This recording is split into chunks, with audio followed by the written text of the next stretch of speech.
My family orchestrated an intervention, disowning me for the supposed good of the family. Little did they know my secret. My mother's text was blunt. Family meeting, 7:00 p.m. Non-negotiable. Standing before my parents' house, my hand hovered over the brass knocker, anticipating the unpleasantness within. The pristine lawn and gleaming Mercedes screamed success, the very thing my family revered and which I supposedly lacked. I'm Melanie, the Gonzalez family's black sheep. While my siblings amassed degrees and accolades, I pursued a different path, crafting and building my own unique business. The door opened before I could knock. "You're late," my mother declared, her lips a thin line. "Everyone's waiting." I checked my watch, 6:50 p.m. In my family, anything less than 10 minutes early was tardiness. Silence fell as I entered. Wendy, my sister, sat rigidly on the leather sofa, her lawyer's briefcase at her feet. Louisa, fresh from her hospital shift, wore her scrubs like a badge of honor. Nathan, my younger brother, remained glued to his phone. My father stood by the fireplace, hands clasped like a general preparing for battle. "Sit down, Melanie," he commanded, indicating the solitary armchair facing them. The stage was set. Wendy produced a document. "We've deliberated about the family's future," she announced in her courtroom voice, "and reached a decision. A necessary one," my mother added, settling beside Louisa, "for the good of the family." The document detailed the formal dissolution of our familial ties, relinquishment of inheritance rights, and termination of all family association. "You're disowning me," I whispered. "It's not personal." Nathan finally looked up. "It's business." I laughed, the sound jarring in the hushed room.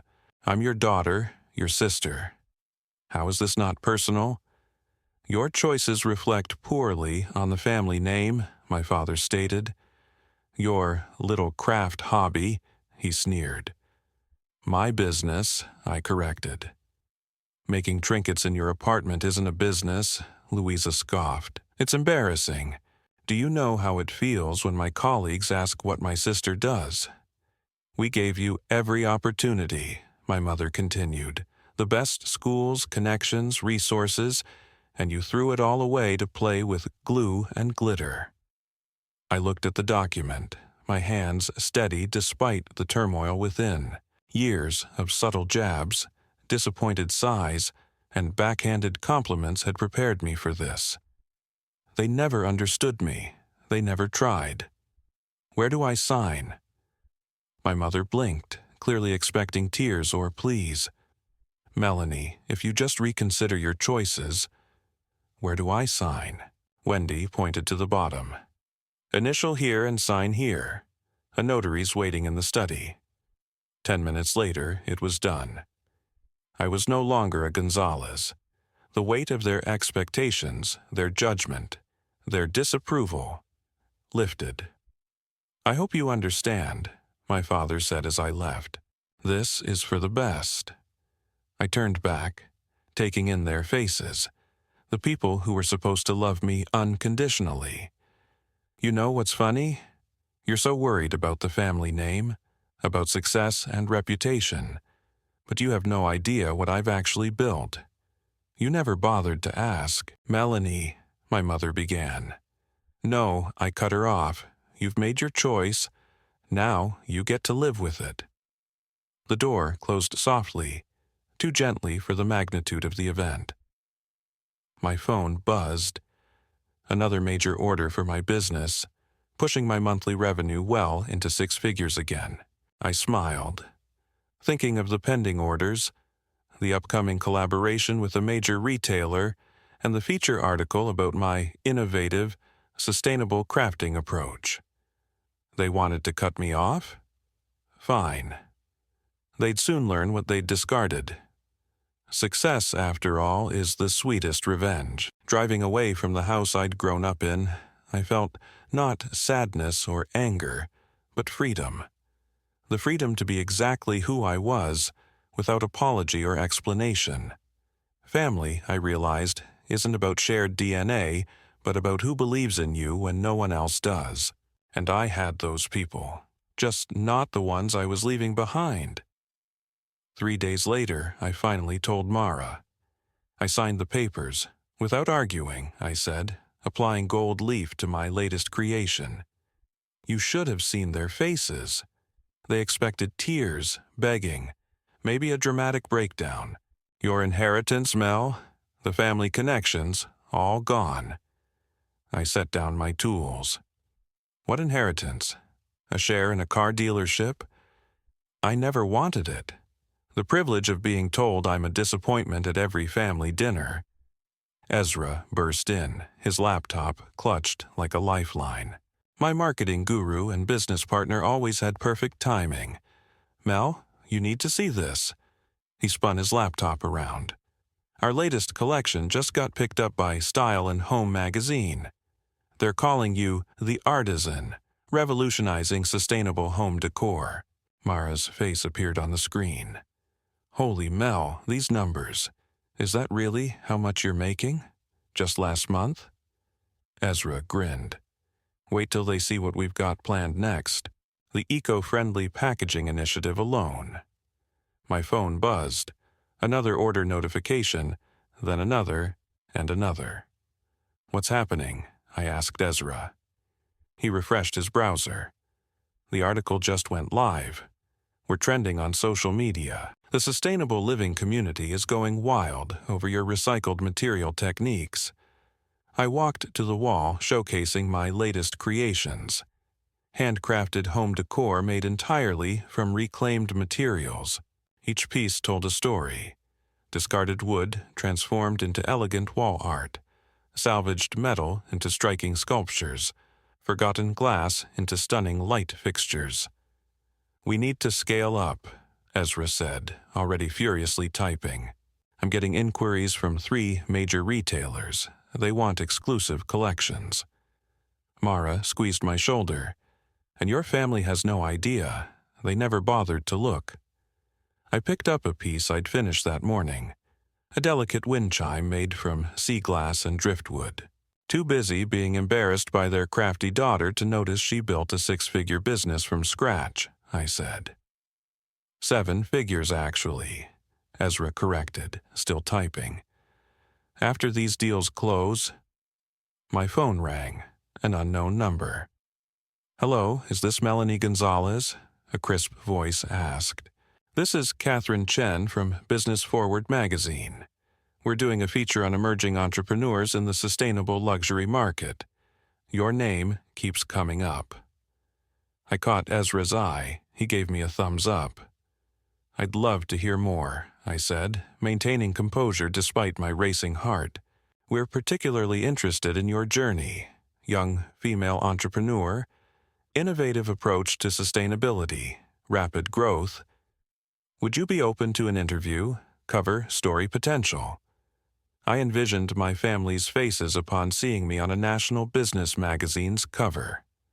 Absolutely. When were you thinking? After scheduling the interview, I found Mara and Ezra staring at me. Business Forward?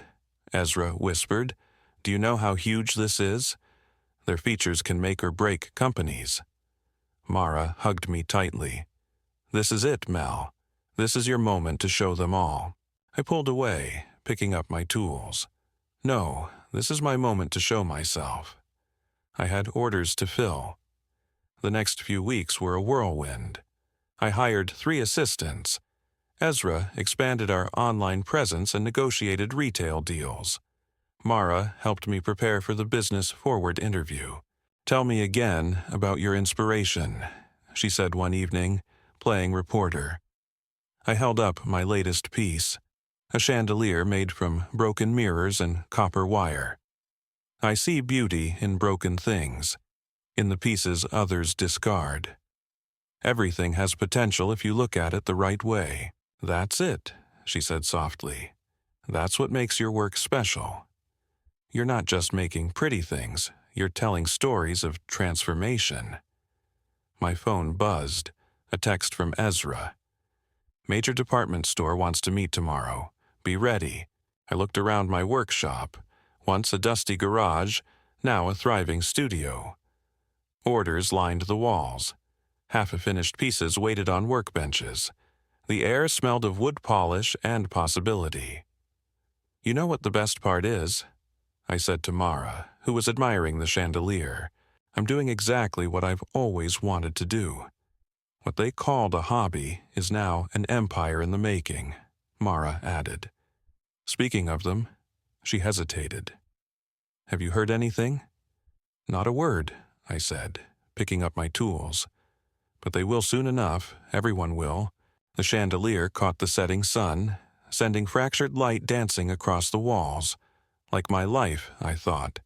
Broken pieces creating something unexpectedly beautiful.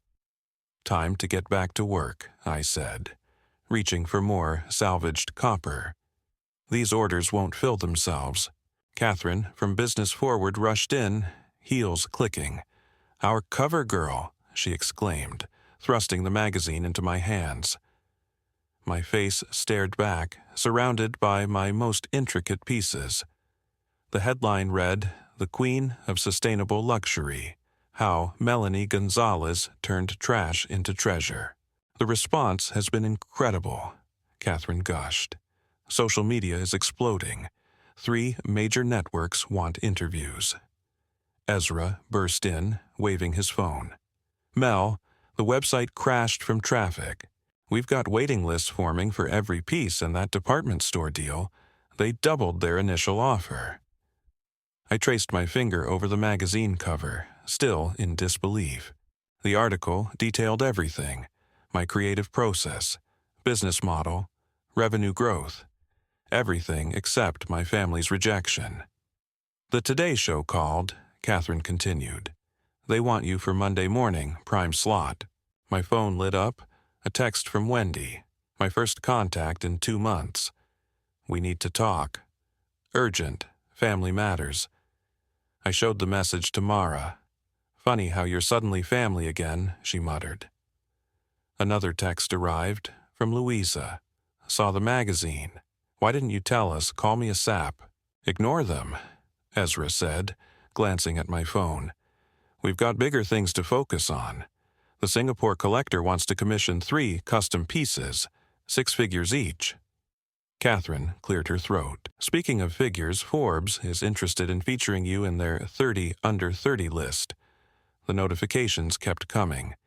Nathan, then Mom, then Dad. "They want you to call," Ezra added. "Your story is inspiring people."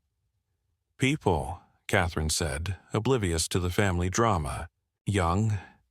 The entrepreneur defying conventions, proving everyone wrong. It's resonating, especially the sustainability angle," Ezra added. "The video of you collecting materials from demolition sites went viral. People love seeing the transformation process." My phone buzzed. "My mother.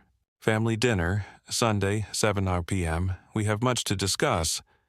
Mara read the message over my shoulder. "You're not going, right?" I set the phone down, picking up a piece of sea glass. "Remember what you said about my work, Mara? About seeing beauty in broken things?" "Mel, no. They don't deserve—" "I'm going," I interrupted. "But not for the reasons they think." The rest of the week was a blur. The Today Show interview went viral. Orders poured in faster than we could handle. I hired 5 more assistants and leased additional workspace. "Look at these numbers," Ezra exclaimed during our Friday meeting.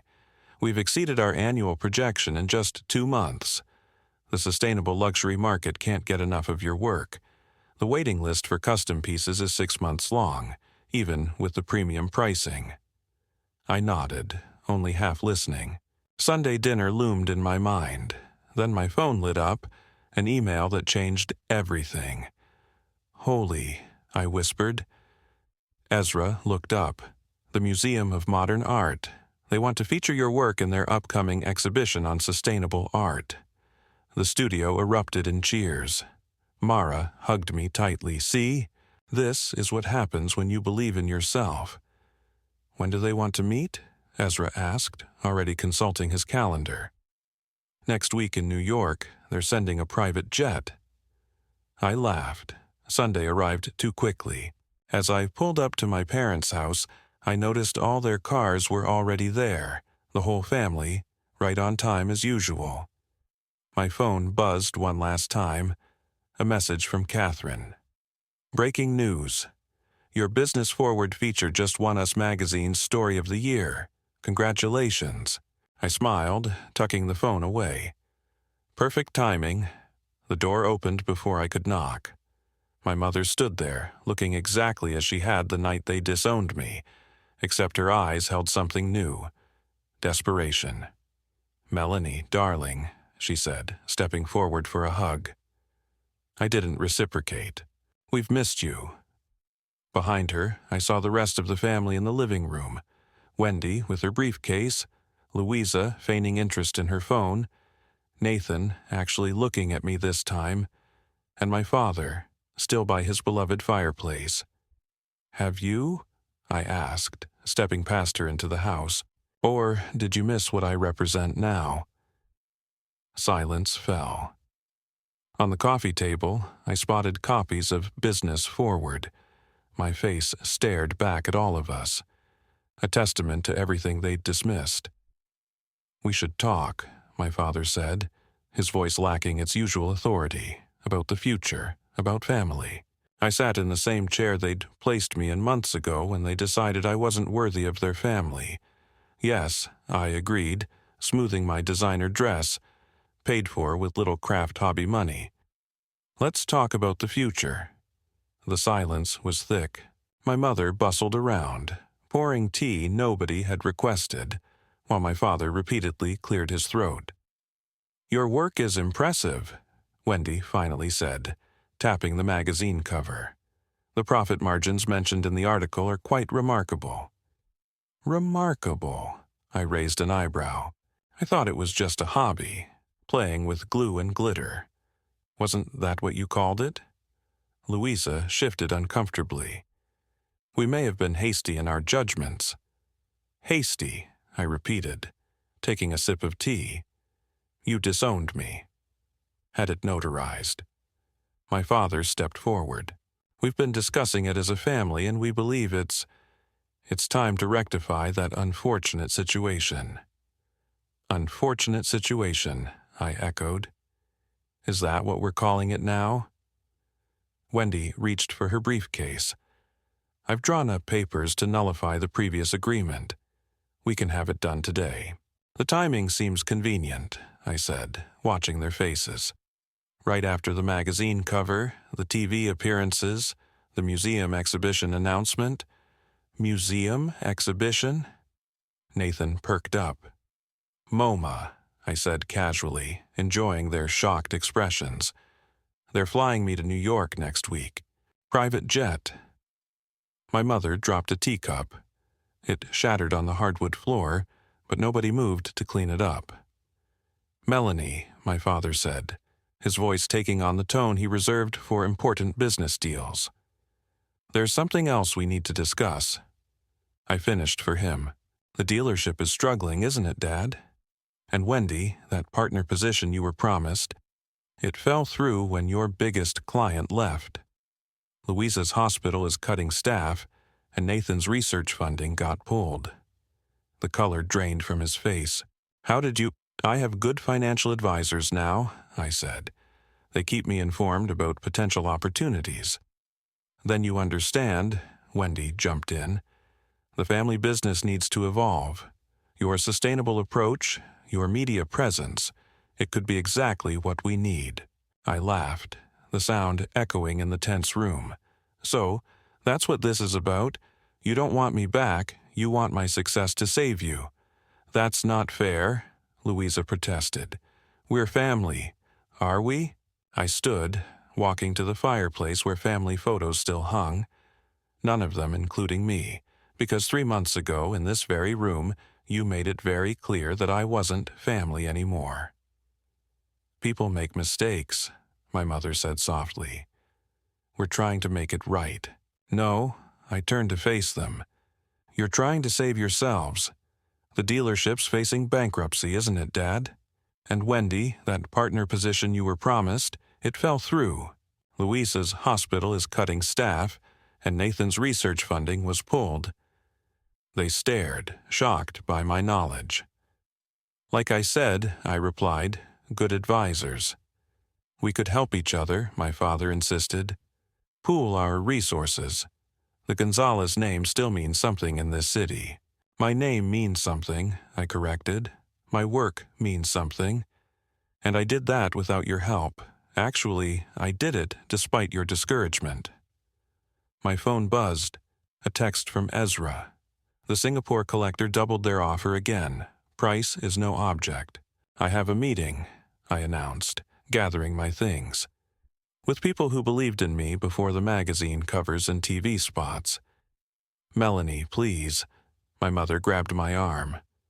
We're sorry, we were wrong. What more can we say? I gently removed her hand. You know what's interesting about my work?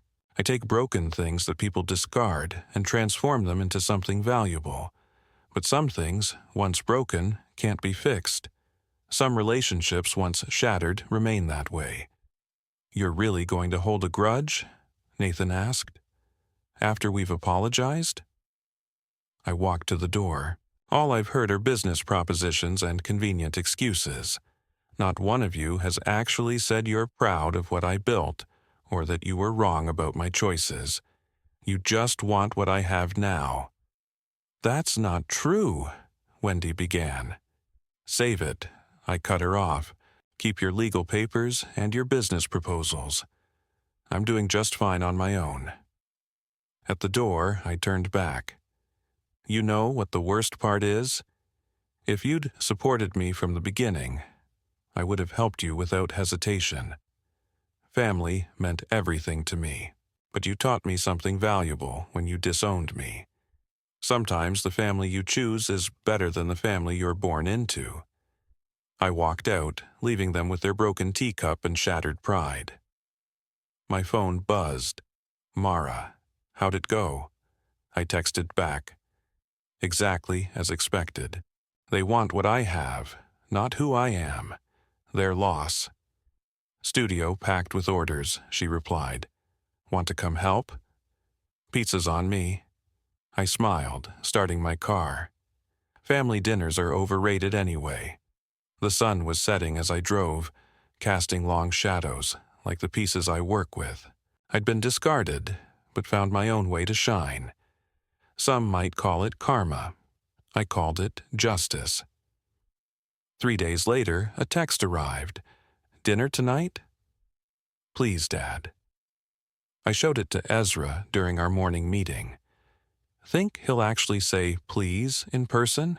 Don't go, he said, not looking up from his laptop. We've got the MoMA meeting tomorrow, and the Singapore contracts need reviewing.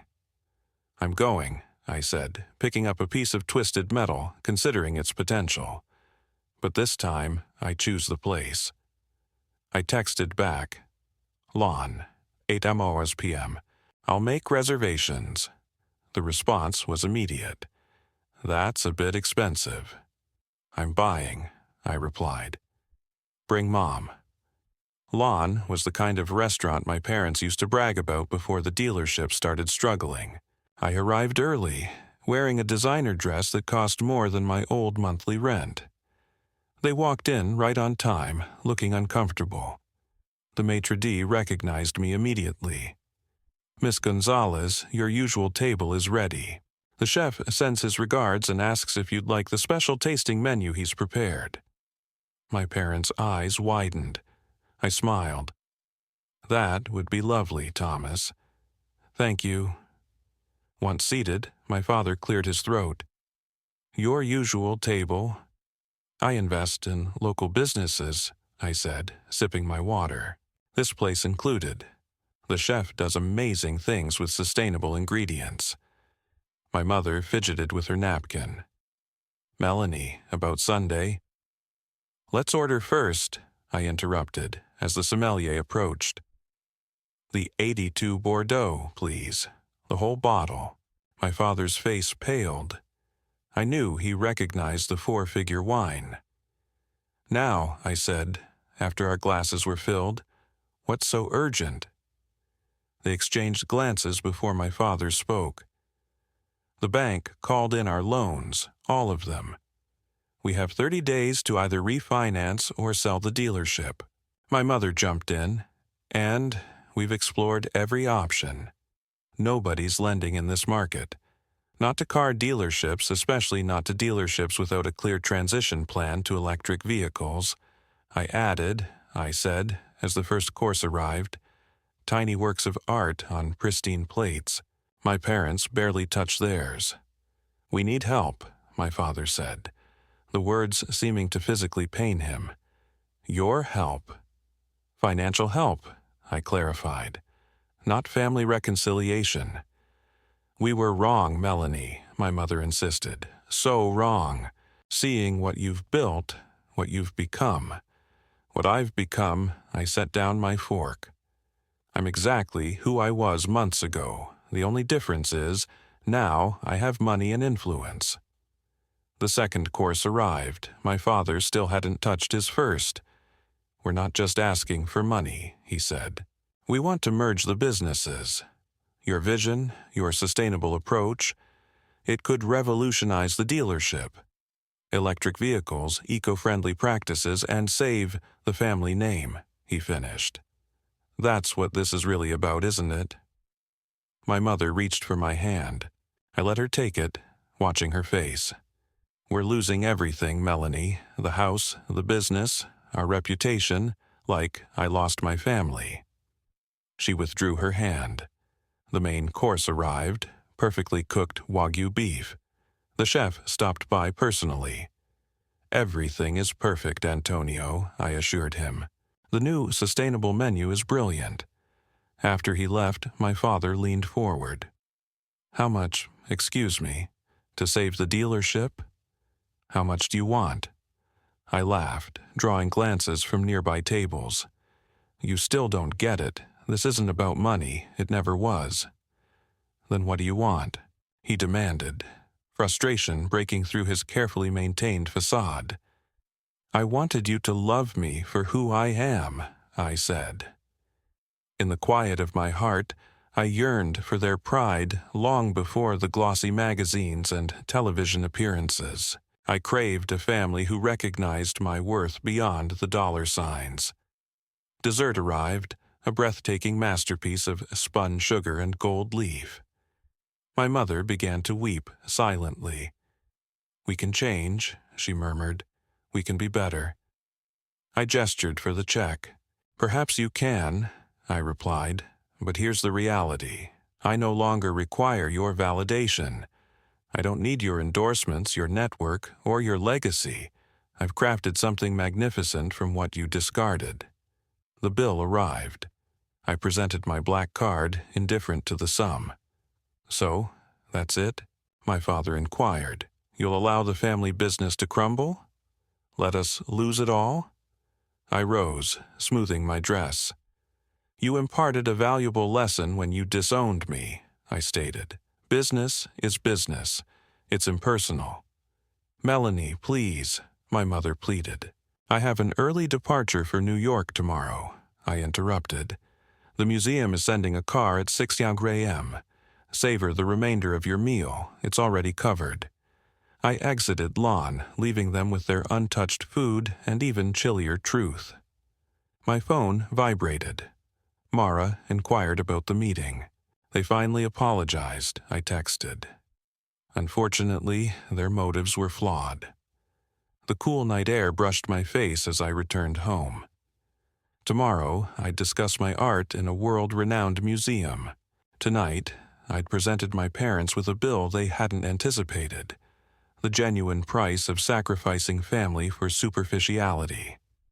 They offered, and Mara nearly tumbled from her chair in my New York hotel suite, $20 million. $20 million, I reiterated, still fixated on the contract Mom's attorneys had delivered for a permanent installation and consulting position on their sustainable art campaign.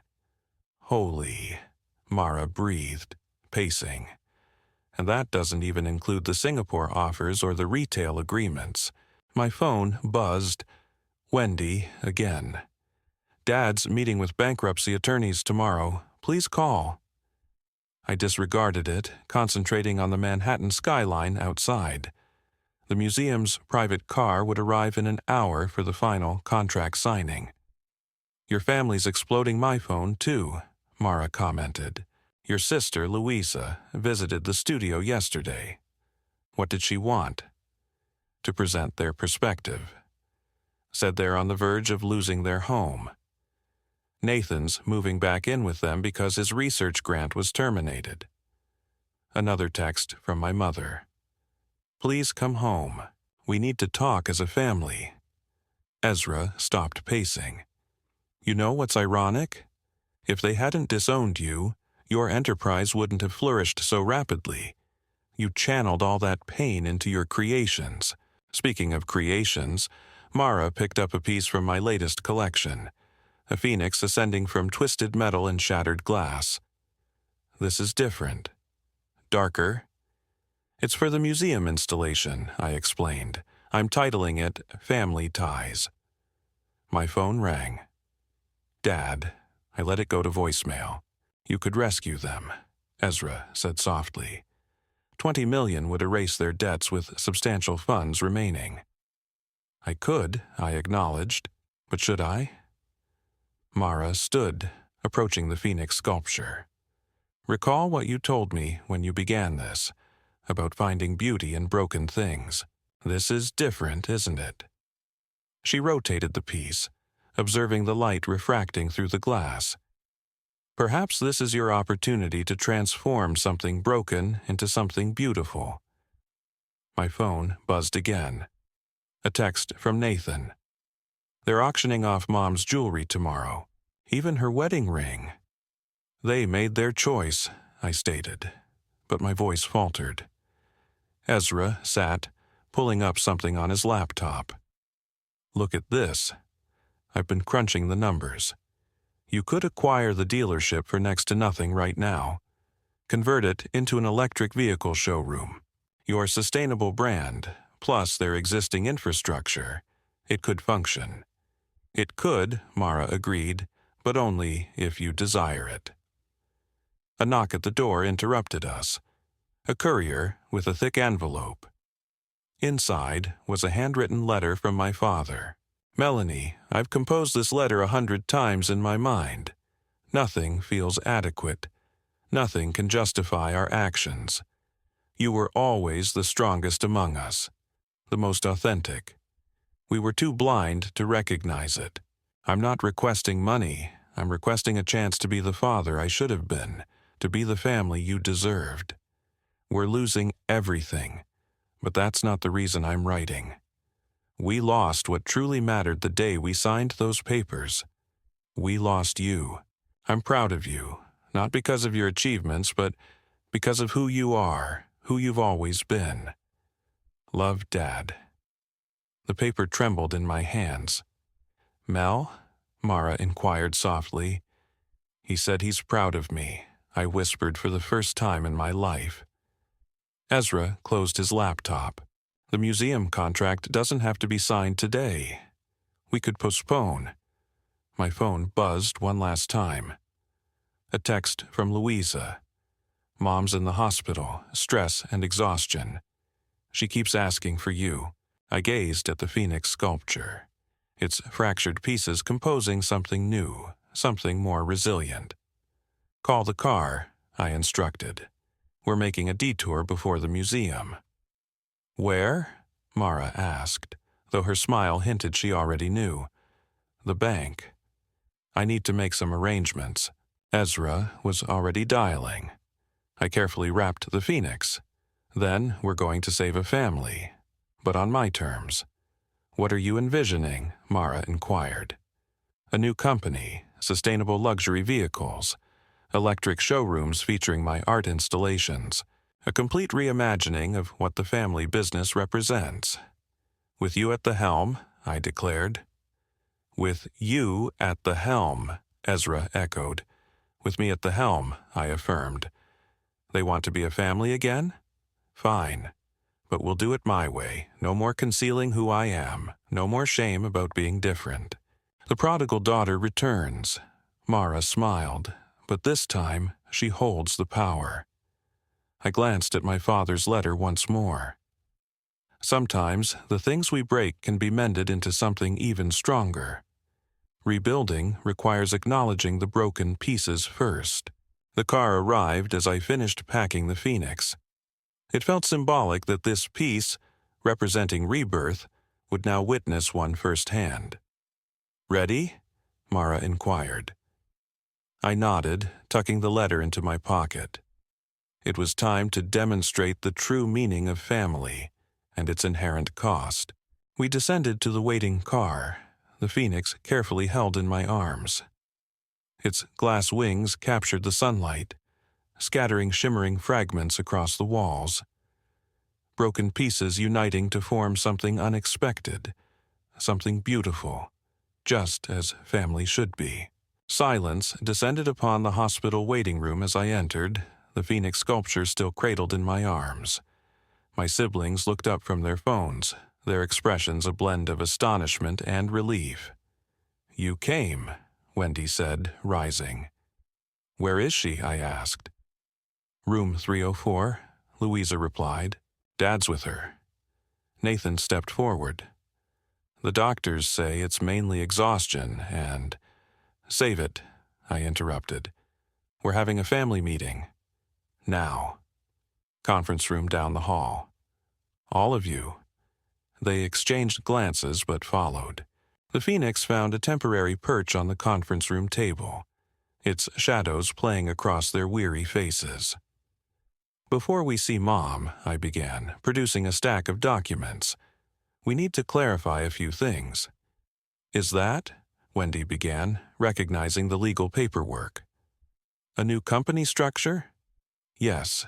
I spread out the papers. "The dealership is being restructured into Phoenix Electric, Sustainable Luxury Vehicles. I'll settle the debts, invest in electric infrastructure, and incorporate my art installations into the showrooms." Their eyes widened at the figures, but I continued. "There are conditions, naturally." "There are?" Nathan muttered. "First, I'm CEO, non-negotiable. Dad becomes chairman emeritus, advisory role only. Each of you receives shares based on your contribution to the new vision, not family ties." Wendy reached for the papers. I pulled them back. "I'm not finished. Second condition, the old family dynamics end today. No more judgment about life choices. No more forcing people into boxes they don't belong in." "Is this revenge?" Louisa asked softly. "No," I replied, lifting the Phoenix. "It's resurrection. But first, you need to understand what you did." I addressed each of them directly. "Wendy, you drafted the papers to disown me. Louisa, you ridiculed my little hobby every chance you got. Nathan, you couldn't even look at me that night. Each of you chose status over family." The room fell silent, save for the hum of the fluorescent lights. "We were wrong," Wendy whispered. "Say it louder." "We were wrong," she declared, rising, tears in her eyes. "I was wrong. I let my own insecurities about success blind me. You built something amazing while I chased other people's definitions of achievement." Louisa joined her. "I was jealous. You had the courage to pursue your passion while I conformed to expectations. I'm so sorry, Mel." Nathan remained seated. "I was a coward," he admitted simply. "I knew they were wrong about you, but I remained silent. It was easier. I set the Phoenix down, that's a start. Now, about Mom and Dad." The door opened. My father stood there, appearing older than I'd ever remembered. "I heard everything," he said. "The nurses told me you were here and I—" He trailed off, gazing at the Phoenix. "Dad?" "No," he interrupted, raising a hand. "My turn." He walked to the sculpture, touching it gently. This is beautiful, like everything you create. I was too proud, too set in my ways to see it, to see you. The company, Wendy began. He cut her off. Isn't what matters. Your mother is upstairs wondering if she'll ever see her daughter again. Not because of the money or the business, but because we discarded our child for nothing. I felt tears welling but held them back. Not nothing. You threw me away for appearances, for status, for the family name.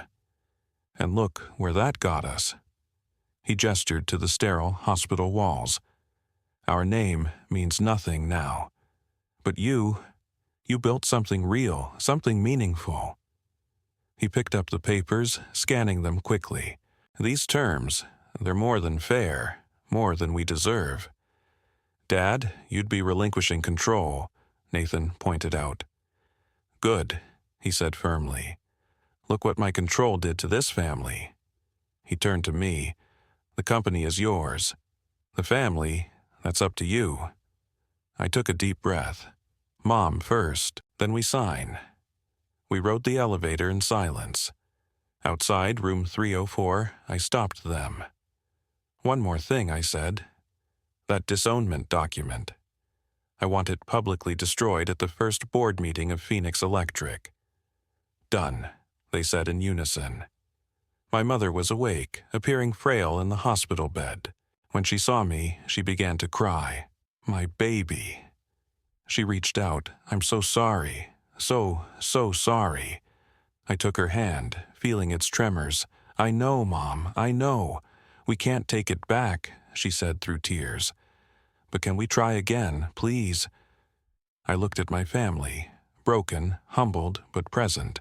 Like the materials I worked with, sometimes the most damaged pieces could be transformed into something stronger. Yes, I said, squeezing her hand. But this time, we do it right. All of us. The phoenix on the conference room table caught the setting sun, casting ribbons of light across the hospital window. Sometimes, I thought, resurrection comes at a price. But if everyone is willing to pay it, the result can be beautiful. The Phoenix Electric showroom glittered under spotlights and camera flashes. My latest installation, a massive chandelier crafted from recycled car parts, dominated the entrance.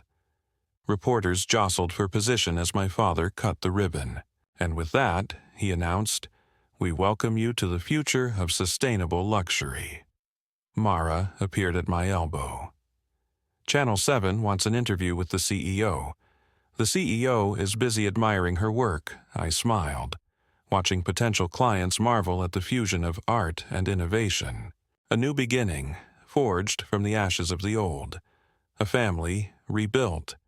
A phoenix rising. Customers streamed into the showroom. Ezra rushed over, tablet in hand. Pre-orders are through the roof. The sustainable luxury market is devouring this. Your art installations are trending everywhere. My mother gently touched my arm, a new gesture she'd adopted, as if ensuring I was tangible. "Melanie, darling," she said, "the governor's inquiring about commissioning a piece for the State House." "Tell him to contact my assistant," I winked. I'm quite exclusive these days. Across the showroom, Wendy explained our innovative financing programs to a group of investors. Louisa, having taken a part-time role, headed our medical transport division. Even Nathan had found his niche, leading our research partnership with local universities. "Miss Gonzalez," a reporter pushed forward, "how does it feel to revolutionize a traditional family business?" Before I could respond, my father interjected. "My daughter didn't just revolutionize the business," he stated proudly. "She saved it by being exactly who she always was." The reporter's eyebrows rose. "Even after the family drama? Our sources indicate there was a significant rift." I met my father's gaze. Sometimes rifts create space for new foundations. "Speaking of foundations," Ezra interrupted, extending his tablet. "The Sustainable Arts Foundation called. They want you to chair their board." My mother squeezed my hand. "Go," she whispered. "We can manage things here." I shook my head. Family first, business second. That's our new motto, remember? The showroom continued to fill with people admiring both the vehicles and the art. "We got approved," she announced. "The Youth Art Center can break ground next month in the old dealership lot." "Where else?" She grinned. "From car sales to creating opportunities. Very on-brand for the new U.S. Nathan poked his head in. "Mom's getting emotional again. Dad's trying to handle it, but—" I followed him to find our mother wiping away tears, surrounded by concerned guests. "Mom," I touched her shoulder. "Are you okay?" She pulled me into a hug. "I just never imagined all of this. You've created something so beautiful, inside and out." "We created it," I corrected, "once we stopped breaking things and started mending them." Wendy joined us, champagne flute in hand. To mending things she toasted, raising her glass. And to my sister, who taught us that sometimes the most valuable things are the ones we almost discard. As the last guests departed, my family gathered beneath the chandelier, its shadows dancing across our faces, broken pieces forming unforeseen patterns. "The disownment papers," my father said suddenly. "We never did destroy them publicly." I walked to my office, returning with the document that had altered everything. "Actually," I said, "I had other plans for these." I handed pieces to each family member. Together, we walked to the art installation in the center of the showroom, a massive glass furnace, part of my live demonstration space. "The phoenix rises," I said, opening the furnace door. "But first, the old has to burn." One by one, we fed the papers into the flames. As they burned, I reached for the glass-blowing tools. "Watch," I instructed, gathering the molten glass mingled with the paper's ashes. "This is how you create beauty from pain." Hours later, a new piece sat cooling. A small family of glass figures, their cores containing the ashes of our worst moment, transformed into something new. "It's us," my mother whispered. "It's who we are now," I corrected. "Not perfect, not unbroken, but stronger where we were broken." Ezra and Mara found us still there, admiring the piece. "Ready to call it a night, boss?" Ezra asked. I looked at my family, truly looked at them, at my father's proud smile, my mother's gentle touch, my siblings' relaxed postures, at how far we'd come from that night they'd tried to disown me. "Actually," I said, "I think we're just getting started." The chandelier above caught the morning light, scattering fragments of rainbows across the showroom floor. Like family, like art, like life itself. Sometimes the most beautiful things arise from knowing exactly which pieces to keep, which to transform, and which to let go. "Come on," I told them all, "let's go home." And this time, I knew precisely what that meant.